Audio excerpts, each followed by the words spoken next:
سراج صاحب، چند دنوں میں حکومت کے ساتھ جو 7 مشاورتی اجلاس ہو چکے ہیں، 7 سے زائد بلکہ مشاورتی اجلاس ہو چکے ہیں، تو آپ کیا سمجھتے ہیں جو حکومت ہے وہ کیا فیصلہ کن موڑ پر پہنچ چکی ہے یا پھر ابھی تک الجھن کا شکار ہے؟ ہمارے اطلاعات کے مطابق بہت زیادہ کنفیوز ہے حکمران ٹولہ۔ بعض کی رائے یہ ہے کہ استعفیٰ دیا جائے، بعض کی رائے یہ ہے کہ اسمبلی توڑا جائے، بعض کی رائے یہ ہے کہ نہیں بس ڈٹ جائے اور ہم بھی جلسی جلوس کر لیں۔ تو اس لیے دائیں بائیں دیکھ رہی ہیں لیکن کوئی فیصلہ اب تک نہیں کرتی۔ ہمارا خیال یہی ہے کہ ان کے لیے سیف راستہ یہی ہے کہ بجائے اس کے کہ سپریم کورٹ اس کو نااہل قرار دے تو بڑی بے عزتی کی بات ہوگی۔ اب عزت کا راستہ یہی ہے کہ قبل از وقت اگر وہ استعفیٰ دے دے اور پھر کیس لڑے جو اس کا حق ہے، اچھے سے اچھے وکیل لائیں، یہاں نہ ہو تو باہر سے لائے اور اپنا حق استعمال کریں۔ لیکن اگر وہ جیت جاتے ہیں اور کامیاب ہو جاتے ہیں ساری قوم اس کو مبارکباد دے گی، لیکن اگر وہ نااہل ہو جاتے ہیں سپریم کورٹ کے اس فیصلے کے نتیجے میں تو میں سمجھتا ہوں یہ خود مسلم لیگ کے لیے اچھا نہیں ہے۔ کہا جا رہا ہے کہ اپوزیشن اتحاد کی سخت ضرورت ہے اس وقت۔ اب اگر بات کی جائے پیپلز پارٹی اور تحریک انصاف کی تو وہ ایک دوسرے کے ساتھ نہ چلنے کا پہلے بھی بہت بار باتیں کر چکے ہیں۔ اگر اس طرح کی صورتحال اب بھی پیدا ہوتی ہے تو کیا آپ کے خیال میں وہ پریشر ڈیولپ ہو پائے گا؟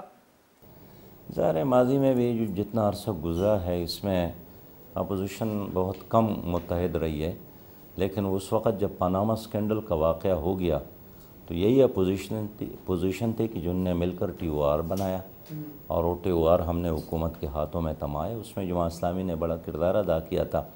اس لیے ہم چاہتے تھے کہ یہ مسئلہ سڑکوں اور چوکوں اور چوراہوں پہ جانے کے بجائے ایوان کے اندر حل ہو، اور اگر وہاں نہ ہو تو پھر عدالتوں میں یہ مسئلہ حل ہو۔ تو ہماری تو کوشش یہ ہے کہ جو ہمارے ہاں قدر مشترک ہے اس پہ ہم سب ایک ہوں۔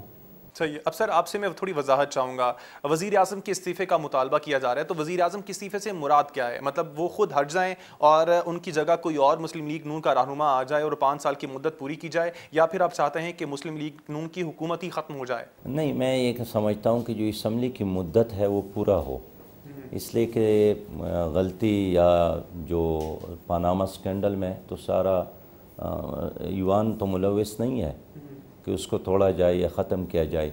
اس لیے ہم چاہتے ہیں کہ دلیری کا راستہ، بہادری کا راستہ اختیار کرے وزیر اعظم اور وہ استعفیٰ دے کہ ٹھیک ہے میں کیس لڑ رہا ہوں، اگر سپریم کورٹ نے مجھے کلیئر کر دیا میں دوبارہ وزیر اعظم بنوں گا۔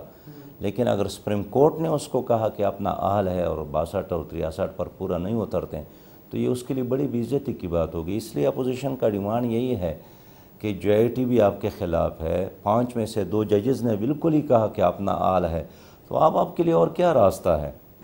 اور سر اب اسمبلیاں توڑنے کی باتیں بھی گردش کر رہی ہیں، تو آپ کے خیال میں آپ کیا وزیر اعظم اس آپشن پر بھی غور کر سکتے ہیں؟ اور یقیناً وہ غور بھی کر رہے ہیں، آپس میں مشورے بھی کر رہے ہیں، ظاہر ہے وہ مشورہ کرنے میں آزاد ہے، لیکن ظاہر ایک پاکستانی کی حیثیت سے ہم چاہتے ہیں کہ ہم احتساب چاہتے ہیں لیکن ہم جمہوریت کا خاتمہ نہیں چاہتے ہیں۔ بعض لوگ یہ غلط فہمیاں پھیلا رہے ہیں کہ اگر احتساب ہوگا تو جمہوریت ختم ہوگی۔ نہیں، ہماری قوم ماشاء اللہ کے لیے کسی بھی صورت میں تیار نہیں، ہم کسی بھی غیر آئینی اقدام کا ساتھ نہیں دیں گے۔